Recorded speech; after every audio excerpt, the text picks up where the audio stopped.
اعوذ باللہ من الشیطان الرجیم بسم اللہ الرحمن الرحیم السلام علیکم۔ ابتدا ہے رب جلیل کے بابرکت نام سے جو دلوں کے بھید خوب جانتا ہے۔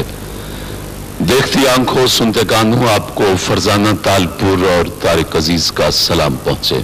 آنے والے معزز مہمانوں کو دوستو، پاکستان کے نامور صداکار، اداکار، پروڈیوسر، ڈائریکٹر، ادیب، دانشور، شاعر اور سیاستدان، خوش شکل اور خوش گلو طارق عزیز اپنی خداداد صلاحیتوں کے اظہار سے ایک نیا باب رقم کرنے والے اپنے دور کے ایک نامور شخصیت تھے۔ وہ پاکستان ٹیلی ویژن کے تقریباً 4 دہائیوں تک کامیابی سے جاری رہنے والے تفریح کوئز پروگرام نیلام گھر کے موجد تھے۔ انہوں نے ٹی وی کمپیئرنگ کے فن میں نئی جہت متعارف کرائیں۔ ابتدا ہے رب جلیل کے بابرکت نام سے جو دلوں کے بھید جانتا ہے۔ دیکھتی آنکھوں سنتے کانوں کو طارق عزیز کا سلام پہنچے۔ یہ الفاظ آج بھی ایک نسل کے ذہنوں میں تر و تازہ ہیں۔ طارق عزیز 28 اپریل 1936 کو جلندھر، برطانوی ہندوستان میں پیدا ہوئے۔ جلندھر کی ارائیں گھرانے سے ان کا تعلق تھا۔ ان کے والد میاں عبدالعزیز پاکستانی 1947 میں پاکستان ہجرت کر آئے تھے۔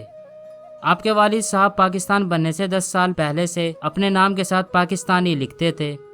آپ نے اپنا بچپن ساہیوال میں گزارا۔ طارق عزیز نے ابتدائی تعلیم ساہیوال سے ہی حاصل کی۔ اس کے بعد انہوں نے ریڈیو پاکستان لاہور سے اپنی پیشہ ورانہ زندگی کا آغاز کیا۔ جب 1964 میں پاکستان ٹیلی ویژن کا قیام عمل میں آیا تو طارق عزیز پی ٹی وی کے سب سے پہلے مرد اناؤنسر تھے۔ تاہم 1975 میں شروع کیے جانے والے ان کے سٹیج شو نیلام گھر نے ان کو شہرت کی بلندیوں پر پہنچا دیا۔ یہ پروگرام کئی سال تک جاری رہا اور اسے بعد میں بزم طارق عزیز شو کا نام دے دیا گیا۔ طارق عزیز ہمہ جہت شخصیت تھے۔ انہوں نے ریڈیو اور ٹی وی کے پروگراموں کے علاوہ فلموں میں بھی اداکاری کی۔ ان کی سب سے پہلی فلم انسانیت تھی جو 1967 میں ریلیز ہوئی تھی، اور ان کی دیگر مشہور فلموں میں سالگرہ، قسم اس وقت کی، کٹاری، چراغ کہاں روشنی کہاں، ہار گیا انسان قابل ذکر ہیں۔ انہیں ان کی فنی خدمات پر بہت سے ایوارڈ مل چکے ہیں اور حکومت پاکستان کی طرف سے 1992 میں حسن کارکردگی کے تمغے سے بھی نوازا گیا تھا۔ طارق عزیز نے سیاست میں بھی حصہ لیا اور 1997 میں قومی اسمبلی کے رکن منتخب ہوئے۔ دوستو، آج کی ویڈیو میں ہم طارق عزیز کی زندگی کے بارے میں جانیں گے۔ واللہ عالم، اللہ بہتر جاننے والا ہے۔ ہمارے ساتھ بنے رہیں۔ تو چلیں شروع کرتے ہیں۔ اگر آپ نے ابھی تک ہمارا چینل سبسکرائب نہیں کیا تو ابھی سبسکرائب کریں اور بیل آئیکن کو کلک کر کے ہماری لیٹسٹ ویڈیوز کے بارے میں اپڈیٹ جانیں۔ سبسکرائب کیجئے اور ہم آپ کو لیے چلیں گے آپ کی فیورٹ ویڈیو کی طرف۔ فرینڈز، طارق عزیز کو پاکستان ٹیلی ویژن کے پہلے مرد اناؤنسر ہونے کا اعزاز حاصل ہے۔ 1975 میں شروع ہونے والا نیلام گھر نے ان کی شہرت کو نہ صرف بلندیوں پر پہنچا دیا بلکہ ایسا دوام بخشا کہ نیلام گھر اور طارق عزیز ایک دوسرے کی شناخت بن گئے، جسے بعد ازاں طارق عزیز شو اور بزم طارق عزیز کے نام بھی دیے گئے۔ طارق عزیز مرحوم نے پی ٹی وی کے کئی پروگراموں میں نہ صرف اداکار اور کمپیئر کی حیثیت سے کام کیا بلکہ براہ راست نشر ہونے والے کچھ ڈراموں میں ہدایت کار کے فرائض بھی انجام دیے۔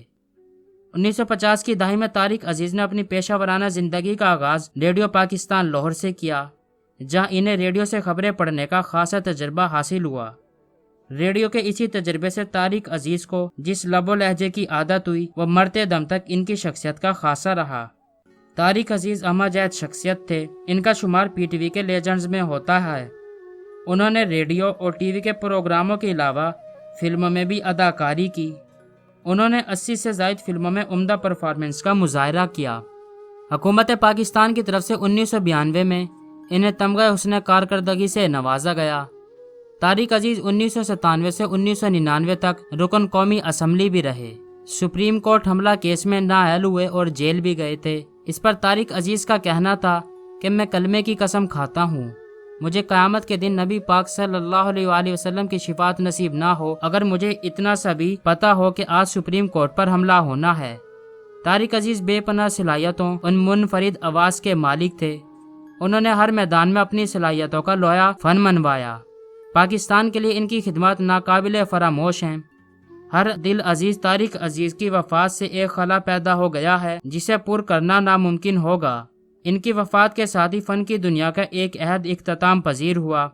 طارق عزیز نے ایک انٹرویو میں بتایا تھا کہ جب میں لاہور آیا تو میرے پاس رہنے کو جگہ نہ تھی، رات فٹ پاتھ پر سو کر گزارتا تھا، سارا دن کافی اور پاک کی ہاؤس میں بیٹھ کر گزارتا، جیب میں پیسے ہوئے پھر بھی پاک ٹی ہاؤس چلے گئے، پیسے نہ ہوئے تب بھی چلے گئے، شاید کوئی دوست مل جائے تو چائے پلا دے، کئی مرتبہ روٹی کھانے کو پیسے نہیں ہوتے تھے، میرا حال خانہ بدوش والا تھا، کسی دوست سے ملنے جاتا تو کوشش ہوتی کہ رات اس کے پاس ہی گزار لوں۔ میں نے اس لاہور میں باکسنگ کے پنچ بھی برداشت کیے ہیں، کیسے کیسے مشکل حالات دیکھے وہ میں ہی جانتا ہوں، لیکن ہر رات کے بعد صبح تو آتی ہے۔ پھر اسی لاہور نے مجھے سر آنکھوں پر بٹھایا، عزت و مقام دیا، شہرت و دولت سے نوازا، اور یہاں تک کہ مجھے قومی اسمبلی کا ممبر بنا کر پارلیمنٹ میں بھیج دیا۔ میرے والد ایک اخبار نکالتے تھے، مجید امجد، منیر نیازی میرے والد کے پاس آتے تھے، میں ان کو چائے سگریٹ پیش کرتا تھا۔ مجھے اس وقت مجید امجد اور منیر نیازی اچھے لگنے لگ گئے۔ پھر تھوڑا بڑا ہوا تو میں نے ان سے شاعری سنانے کی فرمائشیں شروع کر دیں۔ میں نے ان سے بہت کچھ سیکھا۔ میں کچھ عرصہ رائل پارک میں شیخ بلڈنگ میں بھی رہا۔ اس بلڈنگ میں ساغر صدیقی، حفیظ قندھاری، قتیل شفائی، سیف الدین سیف، نعیم ہاشمی رہتے تھے۔ ان کے پاس ایک کمرہ تھا۔ حفیظ قندھاری میرے ماموں تھے، ان کی وجہ سے یہ لوگ میری عزت کرتے تھے اور کھانے پینے کو کچھ دیتے تھے۔ ساغر صدیقی میرا بڑا یار تھا۔ نصیر انور روزنامہ امروز اور ریڈیو کے لیے کام کرتے تھے، وہ میرے اچھے دوست تھے۔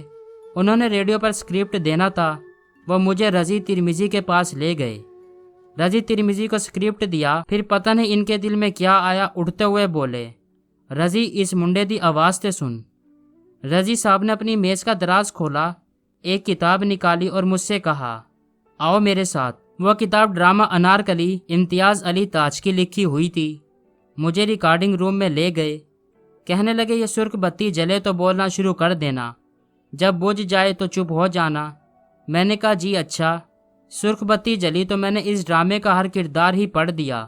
رضی ترمذی کہنے لگے، آواز تے ایدی بہت اچھی نہیں۔ نصیر نے حیران ہو کر وجہ پوچھی تو رضی کہنے لگے، اس نے ہر کردار پڑھ دیا، کدے ایک کڑی بن جاندہ سی، کدی منڈا بن جاندہ سی۔ میں نے کہا جو کردار لکھا ہوا تھا میں نے تو وہی پڑھنا تھا۔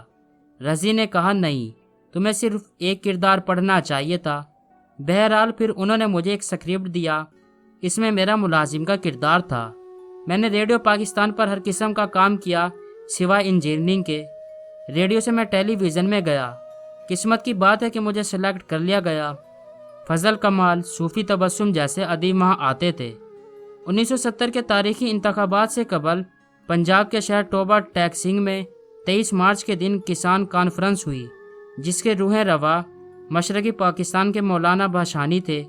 جب میں ٹوبہ ٹیک سنگھ سے واپس پہنچا تو رات کو مجھے ذوالفقار علی بھٹو کا فون آیا۔ انہوں نے کہا میں تم سے ملنا چاہتا ہوں۔ ذوالفقار علی بھٹو پڑھے لکھے، سمارٹ اور خوبصورت سیاست دان تھے۔ بنیادی طور پر میں حسن پرست آدمی ہوں۔ بھٹو کا روٹی کپڑا اور مکان کا نعرہ مجھے ان کے قریب لایا۔ بھٹو کو ان کے ترقی پسند خیالات کی وجہ سے پسند کرتا تھا اور اس لیے پیپلز پارٹی کا اسیر ہوا۔ طارق عزیز نے بتایا مجھے خوبرو چہرے اچھے لگتے ہیں، ناقابل فراموش چہرہ بھی میری زندگی میں آیا۔ میں نے عشق کیا اور بھرپور کیا۔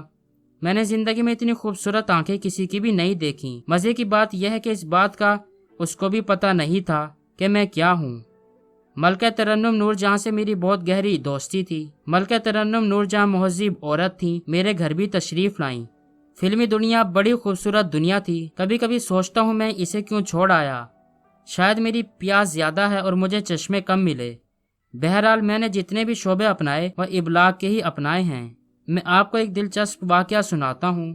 میں نیو یارک گیا، میرے پاسپورٹ پر طارق عزیز لکھا تھا۔ عراق کے وزیر خارجہ کا نام بھی طارق عزیز تھا۔ جب نیو یارک ایئرپورٹ پر لڑکی نے میرا پاسپورٹ دیکھا تو وہ ایک دم بھاگی۔ میں حیران ہوا اسے کیا ہوا۔ امریکنز نے سمجھا کہ انہوں نے عراق کا فارن منسٹر طارق عزیز پکڑ لیا ہے۔ پھر میں نے ان کو بتایا کہ میں وہ نہیں ہوں۔ بڑی مشکل سے میری جان چھوٹی۔ طارق عزیز نے بتایا میں نے شادی اس لیے لیٹ کی کہ مجھ پر کچھ ذمہ داریاں تھیں۔ کہتے ہیں جوڑے آسمان پر بنتے ہیں، میں اس پر یقین کرتا ہوں۔